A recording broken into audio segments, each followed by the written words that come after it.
quite understand where their road, which is paved with good intentions, is going. Because at the beginning of this debate, and as I'm going to begin my speech, we really have two issues with their case. First, on the idea of moral duty, and secondly, on the idea of the placement of the European Union. So let me first start with this idea of a moral duty.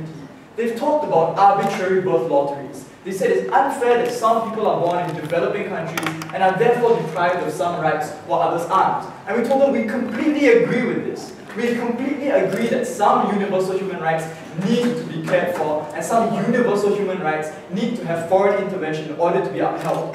We think now the issue of morality is a question of the morality of the measures that we're taking to solve the dearth of human rights, to solve the problem of poverty, and to solve the problem of lack of rights for sexual minorities within these countries. So the morality of the question comes down to the effects of the mechanism that we're taking. So let's examine the mechanism that they're taking. Fundamentally what they've said is that they're going to continue to give aid as per status quo and add an additional tier of aid which won't be given if human rights or rights for sexual minorities are not respected. Now there's a problem with this on two tiers. Firstly, because this contradicts the entire, this concedes the entire idea of tied aid doesn't work. Because in order for you to fulfill a moral obligation and a moral burden, in order to improve the lives of individuals in other countries, which was the entire first point of their first speaker, you cannot tie aid. Because tying aid fundamentally means that you're going to withhold portions of aid at the expense of the living conditions,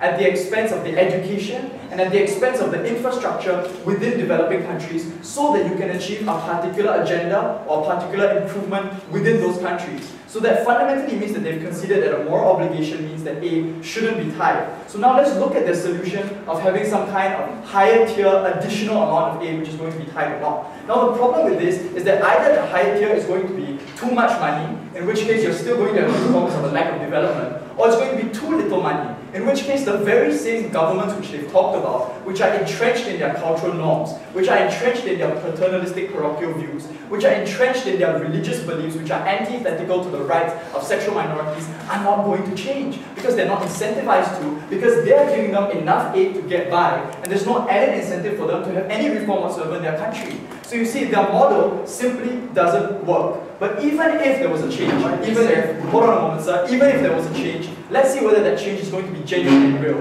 But before that, go ahead. Sir, as I told you in my speech, we do not want to halt any aid. We just want to promote human rights.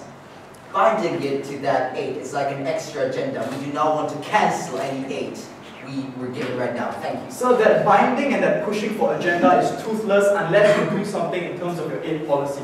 So either you're just going to be saying, we believe in the rights of sexual minorities and continue to give aid, in which case we don't think you're actually tying aid at all, or you're going to have to take some kind of concrete measure. Please let us know what you're going to do in your third speaker. But even if there was some kind of change, we think that this change is going to be at the expense of society, because society is going to perceive this aid as trickling in at the speed of the ability to build schools, the speed of the ability to get water. It's at the rate in which society is having to uproot its cultural norms. It's at the rate at which society is having to change its beliefs, at the rate at which pastors or imams in society are having to change what they're preaching. And we think that that's harmful, because that means that rights of sexual minorities are going to be seen as breaching the sovereignty of these countries. So even if you have governments which tokenistically agree to have some kind of reform in terms of legislature for sexual minorities, on the ground among society, perceptions of sexual minorities is going to be bad. You're going to have increased stigmatization, increased persecution. Your change isn't going to be a real one. Your change isn't going to be a lasting grassroots one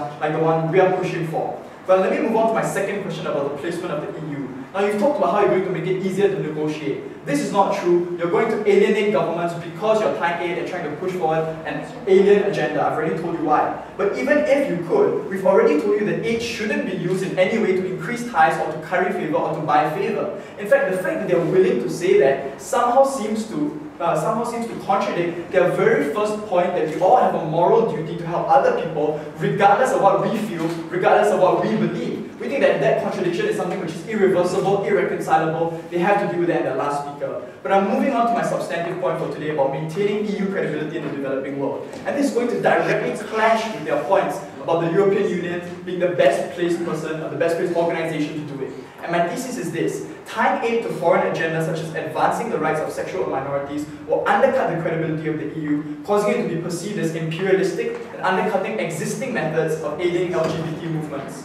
Now, in most countries that require developmental humanitarian aid, no thank you, they recognize that there's no recognition of rights of sexual minorities because it's not in the immediate political agenda of governments within these developing countries. The reason is that the first and foremost agenda on the minds of these governments is an improvement of the economy, to emerge from the debt crisis that engulfs the Middle East and Africa, to build basic infrastructure like potable water and schools for their people. But on a further level, we think that because these governments desperately need aid, it is in order to begin the process of modernization in which they're lacking behind the rest of the world. And since the EU, as we both agree, is one of the largest donors of aid in the world, the reason why they're able to have so much traction in the world today is because they continue to give unconditional aid, which isn't based on arbitrary agendas. Now, if EU aid begins to be tied to the rights of sexual minorities, you're going to have two results.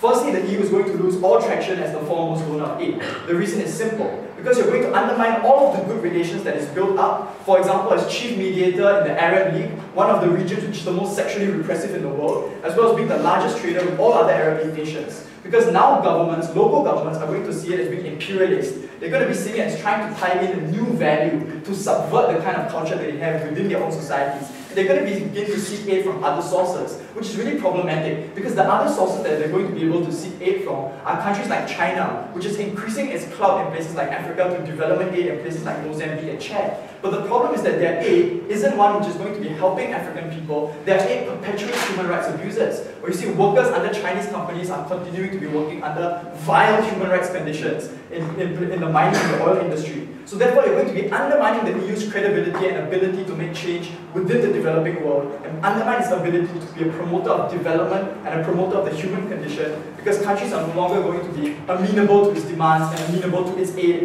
at all. But the second consequence is that this sudden drawback of aid, or rather the sudden higher tier drawback of aid in their case, is going to be seen as an attempted imposition of Western values. So in the eyes of local populations, the rights of sexual minorities are going to be seen as synonymous with Western imperialism. And I'm going to give you a parallel about women because they talked about women. And I said that this example is that aid from American committees of Western organizations attempted to tie aid to increasing liberal rights of women in Afghanistan in order to ensure that they could express themselves through more modern dress. What happened was that there was popular outcry because the Taliban in Afghanistan saw the improving condition of women as being a Western construct, a Western imposed belief, and therefore cut back on women's rights, forced them to go back into donning the burqa. We think that similar situations are going to happen all around the developing world if you begin to tie aid to the rights of sexual minorities. Because fundamentally what you're doing is you're making these rights not something which is ground up, not something which is championed by the people themselves, not something which changes the mindsets of the entire country as we